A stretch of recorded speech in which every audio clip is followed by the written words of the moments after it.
대한민국 해상전력의 새 지평이 열렸습니다. 이번 마덱스 2023은 그야말로 놀라움의 연속이었는데요. 우리 군의 최첨단 해상 전력의 현주소를 확인할 수 있는 마덱스는 내해 전 세계 방산 시장에 합리슈가 되고는 했습니다. 그런데 특히 올해는 대한민국 해상 전력이 이례적일 정도로 쪽발적인 성장을 보이며 행사장을 찾은 전 세계 군사 관계자들을 경악하게 만들었습니다. 이제는 대한민국미 명실상부 자주국방의 첫 삽을 뜨기 시작했다 해도 과언이 아닌데요. 오늘은 미국의 감지를 뚫어내고 마침내 자립 준비를 시작한 해상 초계기의 모든 것을 알려드리겠습니다. 망망대해에서 작전을 수행 중인 해군 함정의 가장 위험한 적은 무엇이라고 생각하시나요? 이 질문을 받았을 때 일반적인 사람들이라면 보통 적의 항공모함에서 출격한 전투기, 함대함 미사일을 가득 채운 전투 함정 등을 떠올립니다. 물론 들린 얘기는 아닙니다. 항공모함의 출현은 해전의 판도를 송두리째 뒤바꾸었고 함대함 미사일은 해상 교전의 범위를 수평선 너머로 넓혔습니다.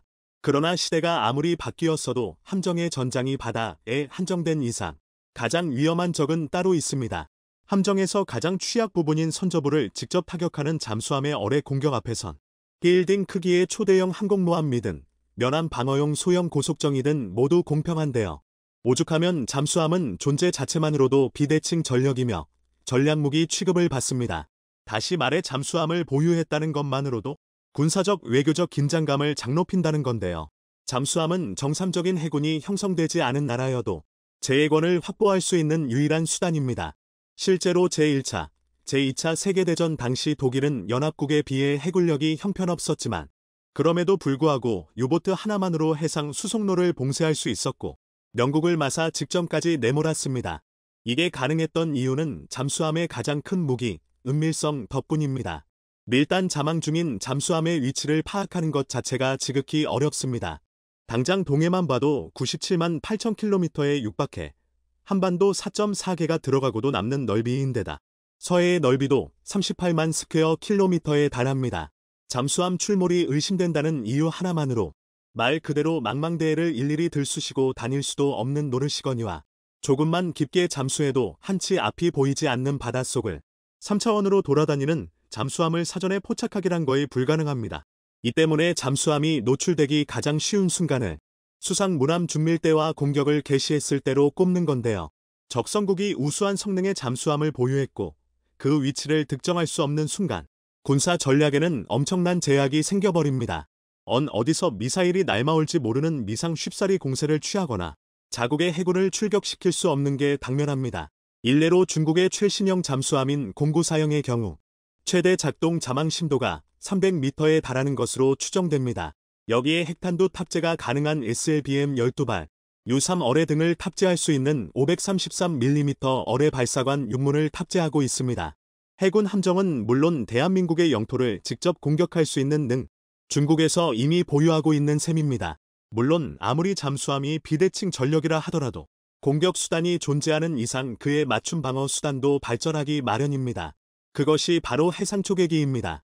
해상 초계기는 수상 함정과 함께 적의 잠수함을 탐색하고 공격하기 위한 특수 목적으로 개발된 무기 체계입니다. 호위함, 구축함 등의 전투함에서 수행하는 대잠전이 특정 지역을 집중 탐색하는 데 특화되어 있다면 해상 초계기는 항공기 특유의 기동성을 활용해 넓은 지역을 폭넓게 탐색하는 데 강점을 보입니다. 해상 초계기는 이들 그대로 소나를 바닷물에 담근 상태로 예인하며 목표물을 찾는 디핑 소나, 잠수함 출몰 의심 지역에 투하해서 수중의 움직임을 감지하는 소노부이, 대수상 레이더를 이용해서 자망 중인 잠수함의 위치를 특정하고 잠수함 선체가 대부분 감철로 이루어졌음에 착안해 지구 자기장의 변화를 감지하는 MAD로 목표물이 잠수함이라는 것을 최종 검증하는데요. 이후 폭내를 쏟아붓거나 경어뢰로 잠수함을 타격합니다. 잠수함의 가장 큰 특징인 자망은 양날의 검인데요. 수중에서 항해한다는 특성상 잠수함은 피격에 아주 취약합니다. 이로 인해 자망 중민 잠수함을 완벽히 포착하지는 못하더라도 대략적인 위치만 파악할 수 있다면 잠수함의 부상이나 공격 자체를 저지할 수 있습니다. 은밀함의 모든 게 집중된 성능, 피격에 약하다는 단점이 결합하면서 이치가 특정되는 이상 잠수함의 전략성이 급감하기 때문입니다. 잠수함을 침몰시키진 못할지라도 궁극적으로 작전 자체를 수행할 수 없게 만드는 것입니다. 아시아에서 가장 군사적 긴장도가 높은 대한민국 또한 이런 이유로 해상 초계기를 운용 중입니다. 하지만 그 도입사가 정말 기구한데요. 노후화대로 노후화된 S2 트래커를 대체하기 위해 1995년부터 P3C 오라미언을 도입하기 시작했지만 당시에는 이미 개발국인 미국에서조차 P3 생산이 중단된 상태라 이 생산 라인을 되살리는 데만 천문학적인 비용이 들었고 결국 1대당 683억 원에 달하는 예산이 소모되었습니다. 그러나 이런 우여곡절 끝에 도입한 38대로도 대한민국의 해상작전 구역을 전부 담당하기엔 턱없이 부족했는데요. 전문가들은 삼면이 바다로 둘러싸인 대한민국 전역의 바다를 초계하려면 최소한 32대 이상의 3 이상급 해상 초계기가 필요하다고 분석하고 있었습니다. 하지만 앞서 말했다시피 P3의 생산라인은 이미 폐쇄된 상태였는데요. 결국 대한민국은 예비물자 처리되어 군용기의 무덤이라고 불리는 제309함 공무주정비 및 재생전 때의 사막에 20년간 방치되어 있던 P3B 8기를 수임해서 P3C 사양으로 오버홀에 취역시켰습니다. 이 과정에서 사업을 담당한 KAI는 P3B를 완전히 분해하고 재조립하면서 주요 구조재를 보강했고 기체의 유효 수명을 완전히 새 것처럼 되돌렸는데요. 또한 임무 컴퓨터와 전자장비를 완전히 최신형으로 교체했고 WMS를 바꾸면서 기존에 사용하던 MK46 경어뢰뿐만 아니라 국산 머뢰 청상어를 탑재할 수 있게 되었고 전반적인 성능을 아예 3 이상으로 향상시켜 버렸는데요. 더군다나 P3C께서 획득한 대함 레이더 정보를 KF-16과 공유할 수 있는 기능을 탑재하면서 부족했던 KF-16의 대수상전 능력을 보완했습니다.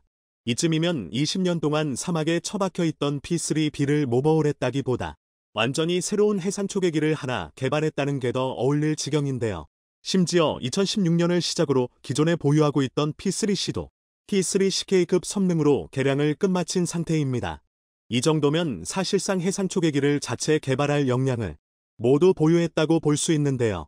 그러나 대한민국의 결점은 다시 한번 회산 도입이었습니다. 이 결단이 완전히 잘못되었다고 할 수 없는데 앞서 말한 대로 당장 16대의 해상 초계기로도 대한민국의 안보 상황에 비하면 부족한 수준이었고 당시만 하더라도 독자 기술력으로 항공기를 만든다는 건 묘한 일이었습니다. KF-21이 초도 비행에 성공하고 대한민국이 충분한 기술력을 보유했음이 입증된 지금과는 분위기 자체가 달랐는데요. 군사 전문가들의 분석도 시간이 오래 걸리고 실패 리스크가 너무 큰 자체 개발보다는 이미 검증된 우수한 성능의 해상 초계기를 도입하는 게 더 바람직하다는 쪽이었습니다. 특히 이 중에서도 2023년부터 도입이 결정된 P8 포세이돈은 2009년을 생산한 최신 기체인데다 잠수함 킬러라는 별명이 붙은 무수한 해상 초계기였습니다. 민간 여객기의 스테디셀러, 보밍 737을 기반으로 한 동체에 탐지거리만 470km에 육박하며 원해, 연안, 육상 모두 탐지가 가능한 안 APY-10 다중 임무 레이더와 APS-154 AAS 다기능 레이더를 탑재했고 스스큐 시리즈 소노부이를 탑재하는 등 T3 대비 월등한 대잠전 수행 능력을 갖추고 있는데요. 하지만 문제는 가격이었습니다. 차기 해상 초계기 도입 사업 당시 경쟁 입찰이었음에도 P8의 가격은 대당 1,600억 터부터 1,800억 원에 달했습니다. 이로 인해 사업 초기만 하더라도 P8의 도입에는 회의적인 여론이 강했는데요. 같은 예산이면 P8과 함께 유력 후보로 오른 사부의 소드 PC를 10대까지 도입할 수 있었습니다. 게다가 사부에서 소드 PC를 도입한다면 공동 생산과 알세 레이더 기술을 이전해주겠다는 파격적인 제안을 해왔는데요. 소드 PC가 기본적인 성능에서는 P8에 밀렸지만 충분히 혹할 만한 제안이었습니다. 아직 시제기가 제작되지 않았다는 건 단점이었지만 사부는 이미 글로벌 I를 개발한 경험이 있는 데다 소드 PC 또한 글로벌 I를 개수한 버전이기에 큰 문제는 아니었는데요. 그런데 여기서 누구도 예상할 수 없었던 반전이 일어났습니다. 2016년 북한이 SLBM 시험 발사를 감행하면서 미국, 영국, 인도 등이 운용하면서 이미 성능이 검증된 P8 도입으로 사엄이 급물살을 타기 시작한 것입니다. 그러나 아무리 이를 감안한다고 하더라도 P8 도입은 지나칠 정도로 급하게 이루어졌는데요. 미국 측에서 한미 간 무역 적자를 해소하기 위해 P8 구매를 강매하다시피 압박했기 때문입니다. 사실 전 세계에서 미국의 자국산 무기 구매 압박을 받지 않는 나라를 오히려 찾기 어려운데요. 또한 2017년이면 KF-21을 개발하면서 AESA 레이더 기술도 어느 정도 확보한 상태고 도입국이 많아지면서 P8의 가격도 1,500억 원 수준으로 내려간 상태였습니다. 또 다급한 만보 상황을 고려하면 P8 거의 확정적인 상황이긴 했습니다. 하지만 사정이야 어찌되었든 대한민국이 아직 어떠한 결정을 내리지도 않았음에도 미국은 전략 다미제스트라는 영향력 있는 미군 전기 간행물을 통해 P8 도입을 확정지었다는 듯 발언했고 협상에 여지없이 고가의 무기를 강요했다는 건 변하지 않습니다. 더군다나 P8은 미 해군이 주문한 127대를 끝으로 마의 생산 라인을 폐쇄할 계획인데요. 결국 대한민국은 별다른 고민을 할 시간도 없이 P8 6대를 결정지을 수밖에 없었습니다. 물론 P8은 대한민국의 여건상 최선의 선택지였습니다. 하지만 미국에 휘둘렀다는 꺼림칙한 기분을 지울 수는 없는데요. 그러나 이제는 더 이상 미국의 감질에 휘둘릴 필요가 없게 되었습니다.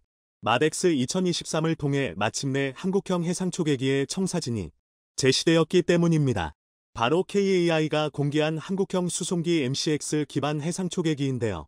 KAI는 무선 MCX의 개발이 완료될 2035년을 기점으로 수명 연도를 다할 P3CK를 대체하겠다는 계획입니다.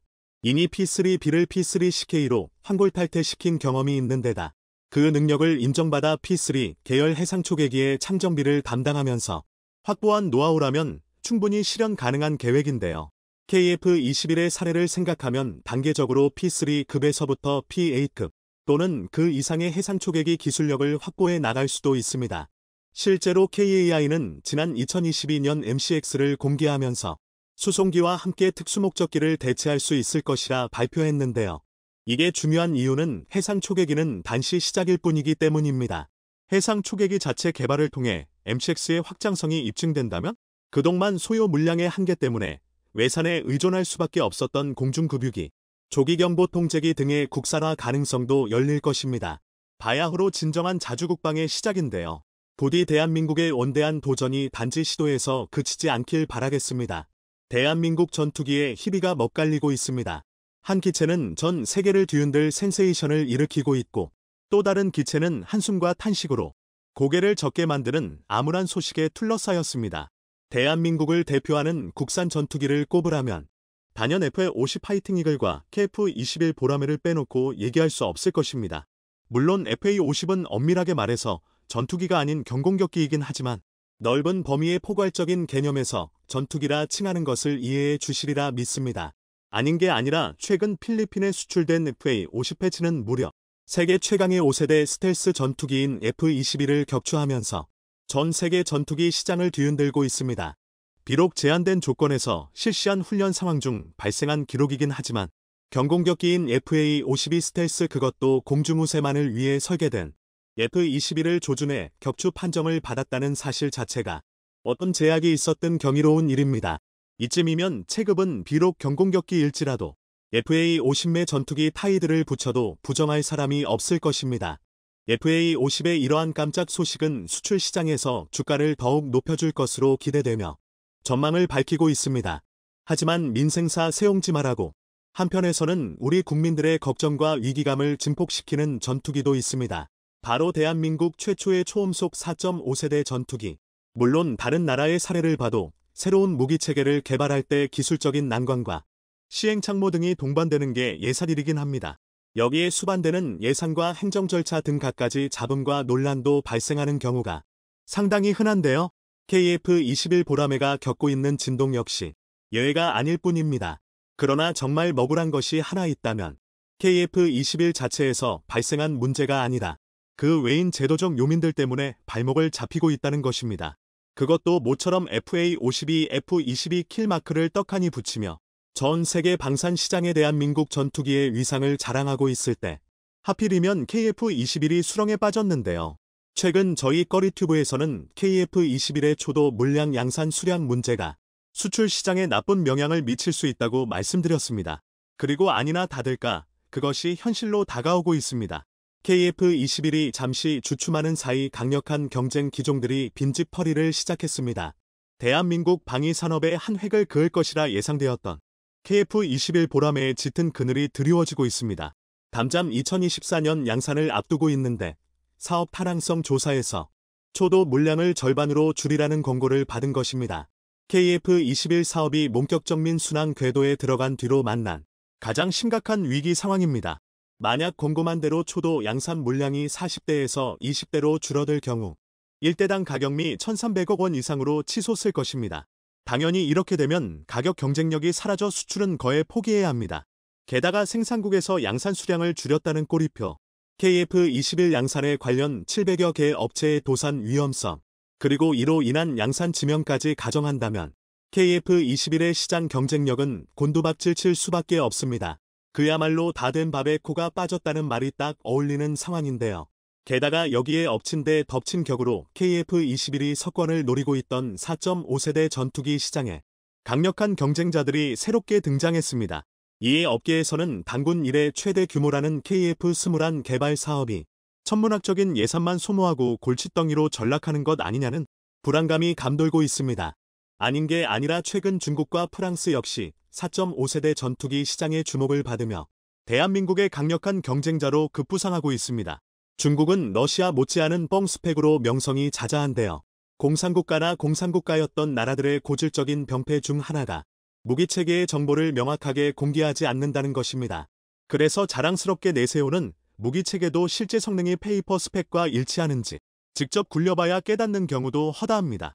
그래도 그나마 러시아는 자국의 기술로 첨단 무기를 만들기나 하지, 중국은 러시아 무기를 무단으로 카피하거나 미국의 기술을 빼돌려 제작하는 경우가 많습니다. 이 탓에 미얀마, 나이지리아, 방글라데시 같이 힘도 없고 백도 없는 나라들은 중국 무기를 잘못 수입했다가 온갖 결함이 발생하고 있는데도 별다른 AS조차 받고 있지 못하는 형편입니다. 아무리 저렴하다 하더라도 돈 내고 쓰레기를 사온 꼴이죠. 하지만 그렇다고 해서 절대 간과할 수 없는 건 기술 확보나 성능의 질적인 격차를 떠나 중국 무기는 일단 개발에 성공해 양산만 하면 어떻게든 팔리긴 팔린다는 것입니다. 이런 중국이 KF21에 대항마로 밀고 있는 전투기가 바로 FC-31입니다. 중국에서 수출을 최우선으로 개발한 FC-31은 5세대 스텔스기를 표방하고 있는데요. 다수의 군사 전문가, 관계자들은 2015년 발생했던 F-35 기밀 유출 사건을 통해 중국 스파이가 빼돌린 첨단 기술이 FC-31에 적용되었을 것이라 추정하고 있습니다. 중국은 미국과의 외교 관계 막화로 F-35 도입이 어려운 나라들에 그 대안으로 FC-31을 제안하며 시장 장막을 꾀하고 있습니다. 이 중 가장 대표적인 게 다름 아닌 UAE인데요. 아마 이쯤에서 무엇인가 불길한 예감을 느끼셨을 것입니다. 그도 그럴 게 UAE는 최근 KF-21 블락 2 사업 참여 루머가 나올 만큼 KF-21에 많은 관심을 가진 나라입니다. 인리의 분담금 미납과 첫 생산량 감소 문제 등으로 KF-21의 개발이 흔들리고 있는 상황에서 어쩌면 첫 마수거리를 기록할 수도 있는 UAE에 중국이 FC-31을 제안하고 있다는 자체가 대한민국에는 심각한 도전입니다. 중국 전투기들이 비록 부실한 엔진과 빈약한 내구성 등 문제가 많다고는 하지만 FC-31은 어찌되었든 5세대 스텔스기라는 타이틀이 붙은 전투기입니다. 실제 성능이야 어떻든 KF-21보다 반수 앞선 기체처럼 보일 수 있습니다.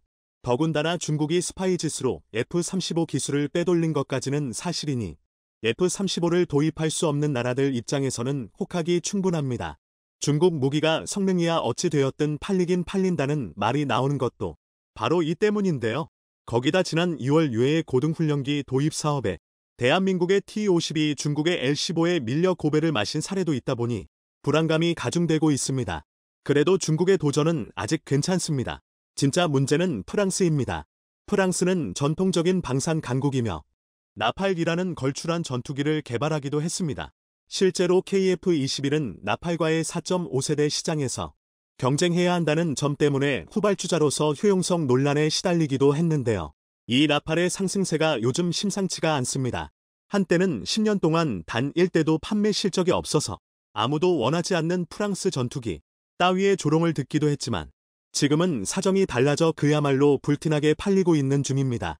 시리아와 리비아에서 얻은 실전 경험을 통한 성능 검증과 러시아의 우크라이나 침공으로 전 세계에서 군비가 증강하자 새로운 기회의 장이 열린 것입니다. 예산 부족, 미국과의 관계 악화 등으로 F-35를 도입할 수 없는 나라들의 나팔은 상당히 매력적인 전투기인데요. 주요 장비와 부품이 모두 프랑스산이라 미국의 제재를 받을 일이 없기 때문입니다. 하지만 반대로 이야기하자면 4.5세대 전투기 시장에서 KF-21이 넘어야 할 가장 험난한 산이기도 합니다. 게다가 프랑스는 나팔을 4.5세대에 머무르지 않고 5세대 전투기로 탈바꿈시킬 예정입니다.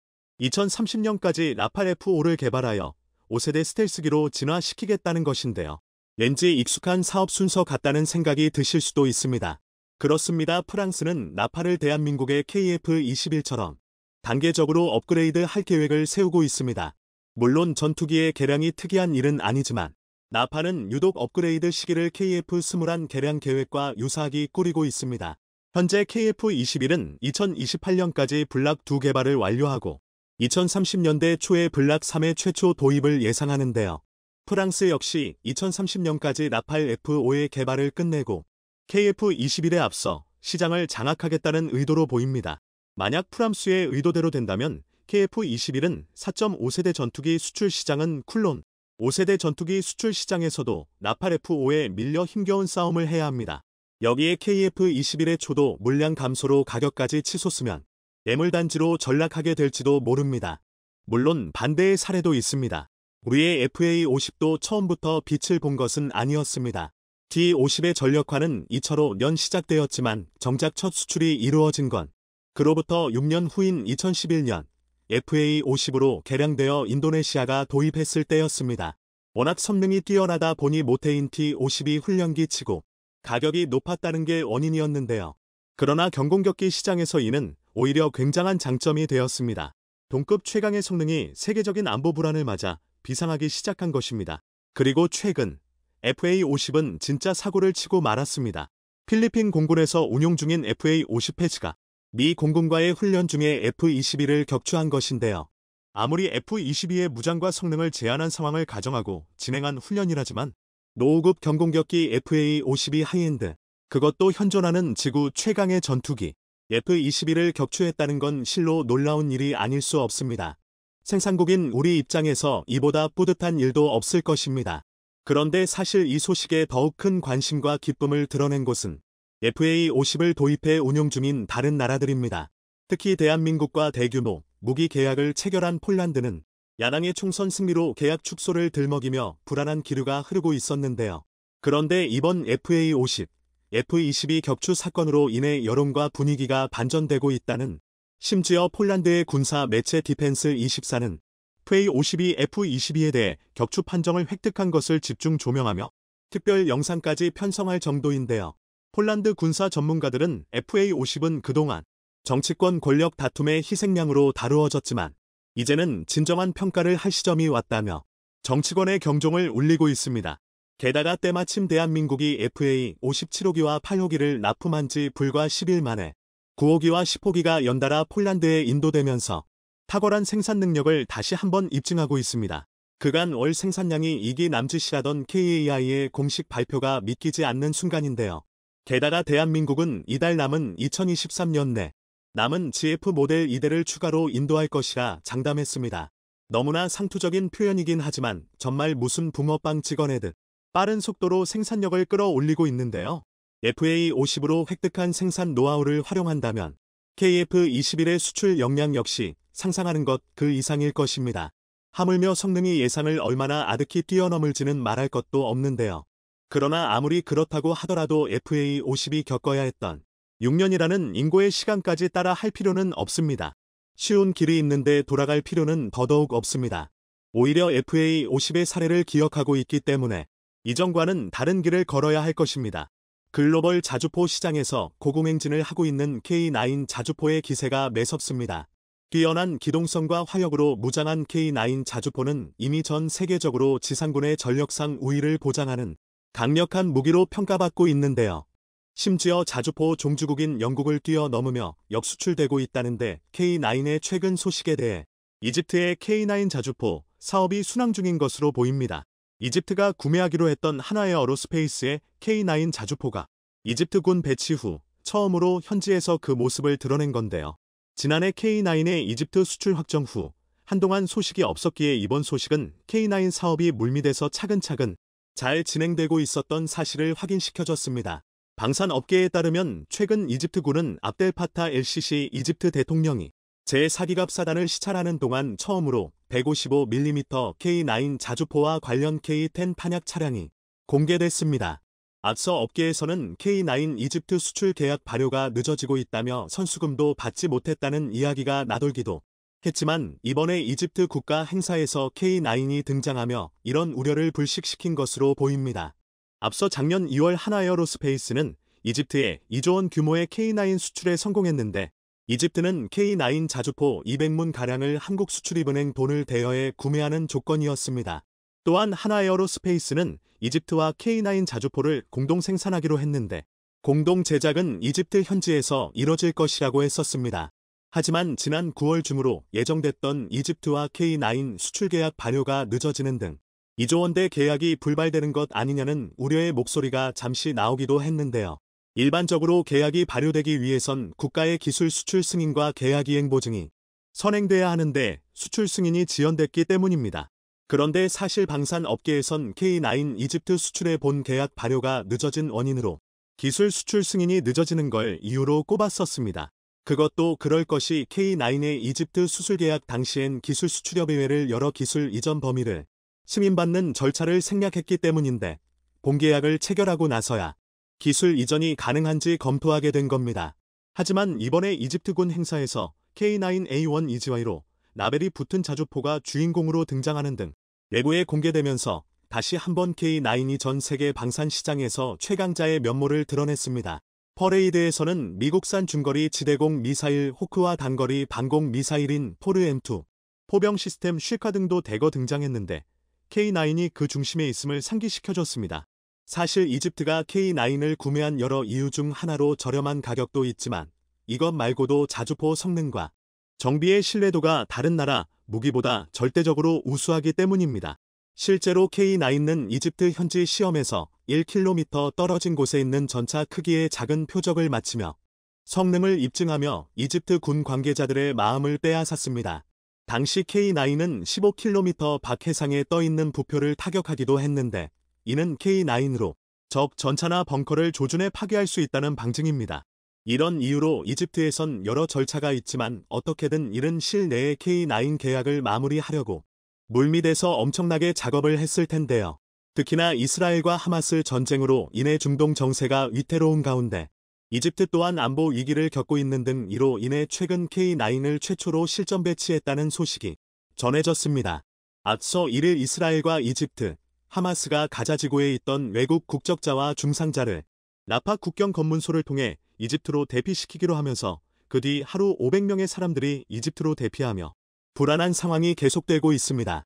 이런 가운데 최근 공개된 이스라엘 정보국 문건 중 가자지구 난민 230만 명을 이집트 시나이 반도로 몰아내기 위한 시나리오가 존재했다는 사실이 드러나면서 이집트를 화나게 만들었는데요.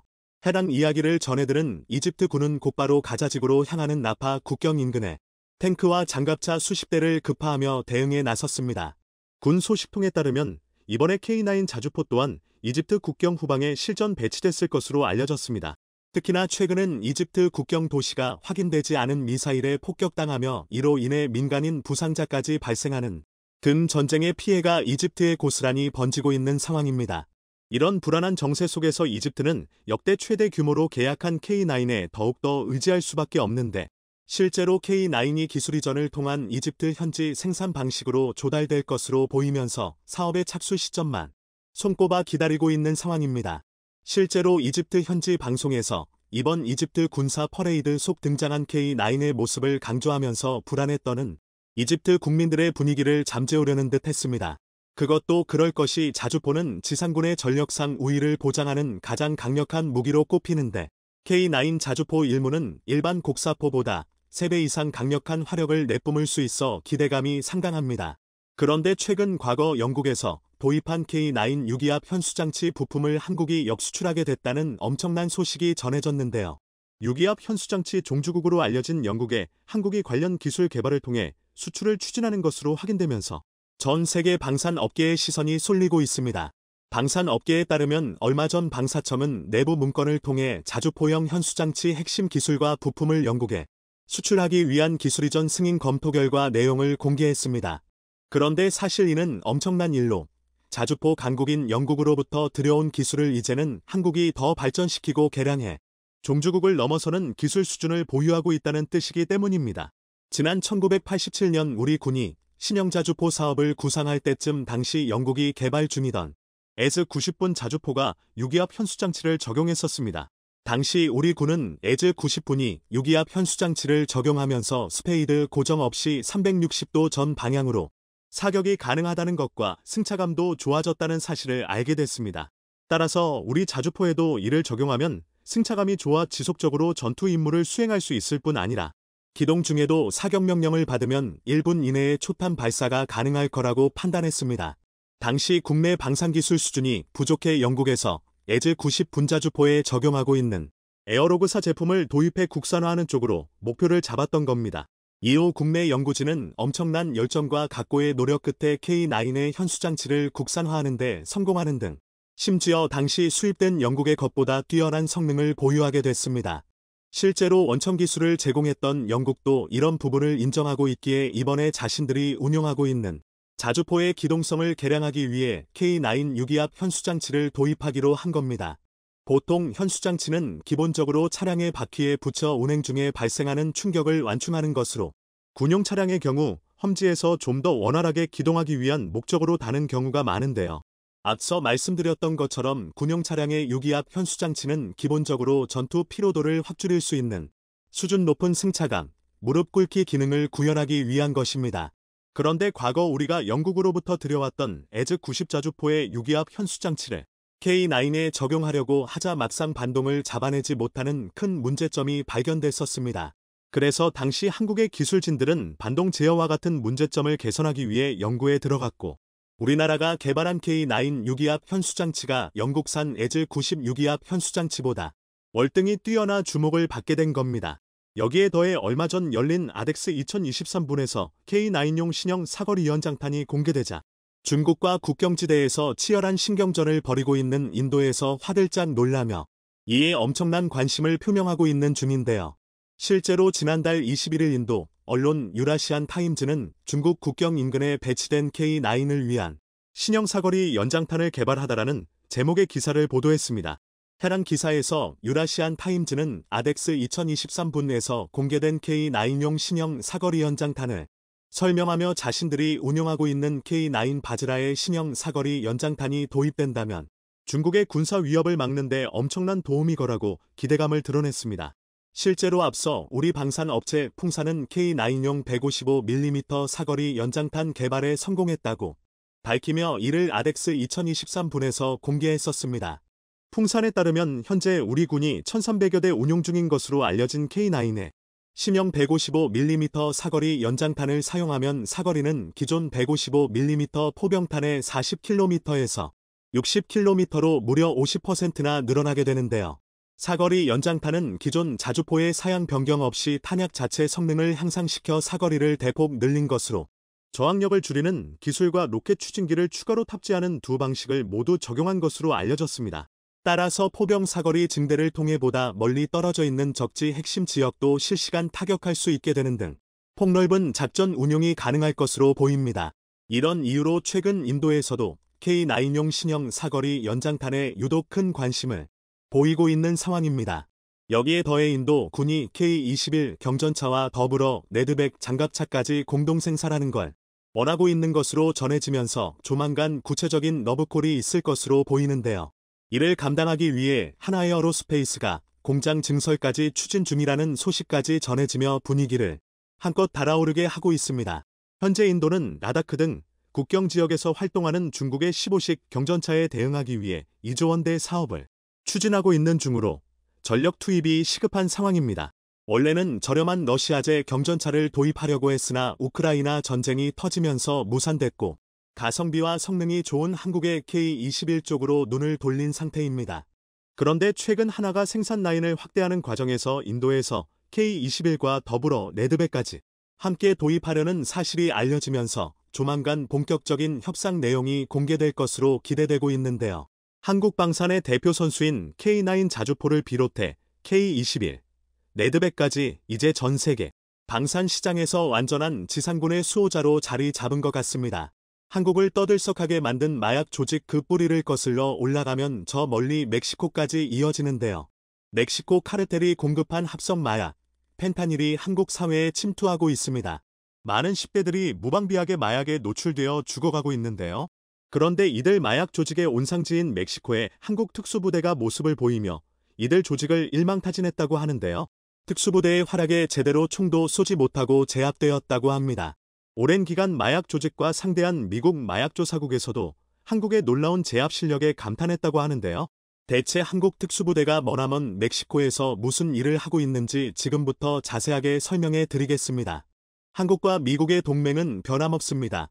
주한미 특수전사령관은 이례적으로 언론 인터뷰를 가지며 한국 미국 사이의 훈련이 잘 되고 있다는 사실을 언급 한국 특수부대의 놀라운 실력을 잘 지켜보고 있다는 이야기를 남겼습니다.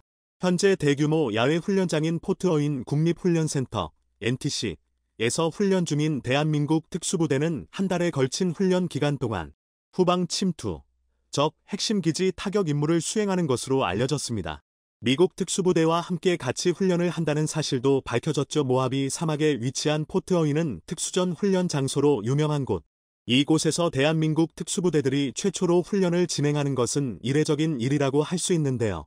그동안 한국 특수부대의 실력을 과소평가했던 미국이 한국의 특수부대의 실력을 인정한 것이라 볼 수 있죠. 북한을 겨냥해서 대대적으로 훈련을 선보인 것이 아니냐는 일각의 분석에 마이클 E. 마틴 사령관은 특정 국가를 고려해서 훈련한 것이 아니라고 말하며 코로나로 인해 특수 임무에 있어 현장 경험을 할 수 없었던 만큼 현장 경험을 쌓는다는 차원이라고 말하며 북한 때문은 아니라는 뉘앙스를 보였습니다. 마틴 사령관의 인터뷰에는 묘한 뜻이 담겨 있었는데요. 최근 알려진 어떤 사건 덕분에 그가 말한 현장 경험이 무슨 의미인지 언론과 전문가들은 알 수 있었다고 하는데요. 모하비 사막에서 훈련만 할 줄 알았던 한국 특수부대원들이 미국 DEA, 마약수사국과 함께 멕시코 국경에서 모습을 드러낸 것입니다. 멕시코 북서부 지역 소노라 인근 국경에서 준무장한 한국 특수부대원들이 마약상과 총격전을 벌이는 모습이 포착된 것이죠. 사령관의 말처럼 실제 훈련을 방불케 하는 마약 현장의 모습을 드러내며 멕시코 마약상들과 전투를 벌인 것입니다. 마약을 통해 엄청난 부를 쌓은 마약상들은 단순히 깡패 집단이 아니라 조직적이고 중무장한 인원을 기용한 전투부대나 다름없는데요. 한국 특수부대원들이 DEA와 협조를 통해 이들 마약상 기지를 습격, 마약이 유통되는 길목에서 마약을 압수해 이를 회수할 수 있었다고 합니다.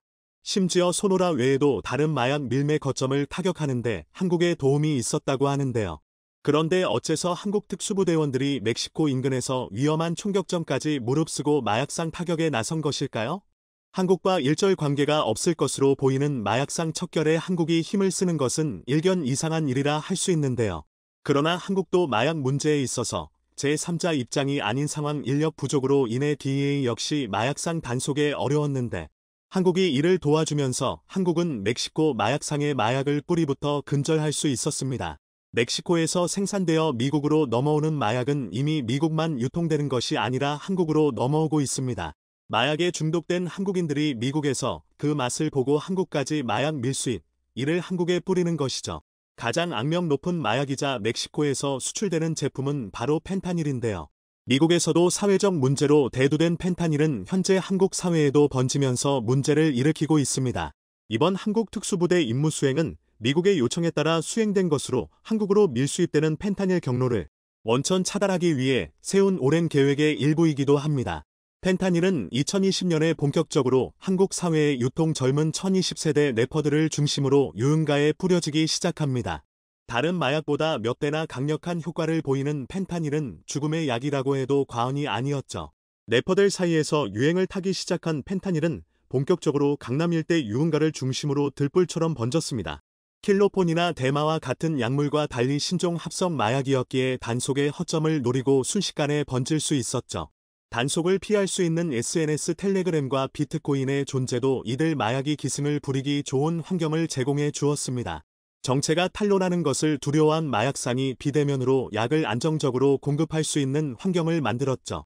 그 결과 마약 사범의 수가 기하급수적으로 증가했습니다. 대검찰청 2021 마약류 범죄백서에 따르면 작년 검거된 마약 사범 수는 16,153명이었습니다. 미 검거자를 포함해 마약 거래에 관련된 이들까지 계산해보면 대략 100만 명이 마약과 직간접적으로 연결되어 있다는 계산이 나오죠. 특히 마약 사범 가운데 10대들의 비중이 현격히 높아졌습니다. 분리 다 바스타드라는 예명으로 활동 중인 래퍼 윤병호는 펜타닐 중독을 고백하며 유혹을 떨치기 어렵다는 말을 남겼는데요. 최근에는 이 유혹을 이기지 못해 다른 마약을 한 사실이 발각되기도 했습니다. 유명인들도 마약을 쉽게 한다는 소문은 10대들을 더 취약하게 만들었죠. 악순환이 반복되면서 한국 경찰에서는 마약의 근본 뿌리를 근절해야 한다는 소리가 나왔습니다. 특히 마약이 주요 생산되고 공급되는 멕시코가 그 중심이었죠. 멕시코는 여러 원료를 수입해 합성 마약을 생산하는 생산 공장으로 바뀐 지 오래되었습니다. 마약이 주요 멕시코 수출품이라고 해도 될 정도로 마약 판매로 인해 벌어들이는 수익은 상상 이상이죠. 범죄 조직들 역시 마약에 손을 댔고 유명한 거물 마약상 엘차포는 멕시코 등지를 중심으로 세력을 확장. 이후 미국에 의해 체포되긴 했으나 그의 사업을 이은 후대 범죄 조직들이 멕시코 전역에 뿌리를 내리며 신종 마약 사업을 벌였죠. 육상에서 거래를 하는 것도 모자라 아예 지하 터널까지 뚫고 마약을 건네는 이들이 생길 정도인데요. MBC와 멕시코 언론은 최근 이들 조직이 뚫어놓은 대규모 밀수 터널을 확인했습니다. 터널의 길이는 축구장 6개를 합친 길이에 달했죠. 질식을 막기 위한 통풍장치부터 전기 배선 대량의 마약을 배달할 수 있는 선로까지 갖춘 이 터널은 마약 조직의 안정적인 수입을 가져다주는 황금 터널이었습니다. 미국 정부와 멕시코 정부도 기승을 부리는 마약상을 잡기 위해 백방으로 노력했으나 매번 실패로 돌아갔습니다. 기민하고 많은 조직원이 있는 마약상들과 달리 DEA는 한정적이고 멕시코도 단속 인력이 부족했기 때문이죠. 마약상들의 위협으로 멕시코 정부도 근절을 위해 노력했지만 효과적으로 이를 제압하는 데 문제가 있었습니다. 유혹이 꺾인 멕시코 특수부대의 숫자도 점점 줄어들었죠. 더욱 단속 인원이 부족하게 되자 미국 입장에서는 속이 탈 수밖에 없었습니다. 미국에서는 단속 인원은 물론 마약상 일망타진을 위해 병력이 필요했습니다. 때마침 마약을 공급하는 멕시코 마약상 퇴치를 선언한 한국 정부의 수요와 미국 DEA, 멕시코 정부의 이해관계가 맞아떨어진 것이죠. 그 결과 미국 마약 단속국과 멕시코 정부, 한국 정부 사이에 국제 공조가 실시되었습니다. 해양경찰청은 DEA와 업무 협의를 맺으며 단속 강화에 도움을 주기로 하는 한편, 한국 역시 특수부대 인원을 파견 보내 DEA와 협조하기로 한 것이죠. 멕시코 정부 역시 한국 특수부대의 활약을 허락하는 등 파격적인 대우에 나섰죠. 그 결과 소노라 근방 마약 조직을 일망타진하는데 한국이 기여할 수 있었습니다. 소노라를 중심으로 조직을 운영하던 시날로아 카르텔의 하위 조직으로 3명을 사살, 10명 가까운 조직원과 제조원을 체포할 수 있었다고 하는데요. 마약 소탕 작전에 참가했던 한국 특수부대원들은 손쉽게 이들을 잡았다고 합니다.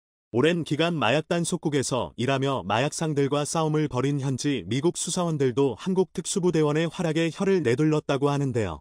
특히 기관단총을 쏘면서 죽음을 무릅쓰고 달려드는 카르텔 조직원을 눈 하나 깜짝하지 않고 단발로 제압하는 장면이 인상적이었다고 합니다. 멕시코 특수부대와 오래 일을 했어도 이런 실력을 보인 인물들은 없었다고 하는 이들 마약 단속국 인원들은 한국 특수부대의 탁월한 실력에 감탄의 정식으로 한국이 마약상 근절을 위한 인력 지원을 하길 바란다는 의견을 내기도 했다는데요. 얼마 안 되는 시간에 순식간에 이들 조직원을 제압한 한국 특수부대. 북한을 상대하고자 오랜 훈련을 거듭한 이들에게 사실 멕시코 마약 조직은 문제라고 하는 것이 미안할 정도로 한국 특수부대에게는 쉬운 타깃이었습니다. 미국과 한국의 공조 수사는 점점 더 늘어날 전망인데요. 갈수록 늘어나는 마약 인원의 공급책을 차단하기 위해 한국 정부도 특수부대 투입을 고려하지 않을 수 없는 상황. 미국과의 협조로 이뤄낸 첫 성과가 훌륭했기 때문에 가능한 일이죠.